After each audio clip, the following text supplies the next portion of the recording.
Hello వాళ్ళందరికీ welcome to my YouTube channel operation Sindoor. ఇప్పుడు ప్రతి భారతీయుడి నోట ఇదే ఒక భారతీయుడు గర్వపడుతున్నాడు. పాకిస్తానుడు ఇంకొకసారి మన భారత్పై అటాక్ చేయాలనే ఆలోచన కూడా మనకి రాకుండా చేస్తున్నారు.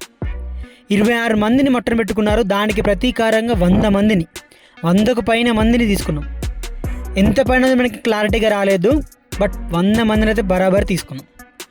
ఇంకొకసారి మన భారత్ గడ్డ మీద వాడి శ్వాస ఊపిరి కూడా మనకి ఇక్కడ తీసుకోవడానికి కూడా మనకి ఉచ్చబడాలి. అట్లాంటి ఎదురు దెబ్బ చూపించింది మన భారత ఆర్మీ. జై హింద్.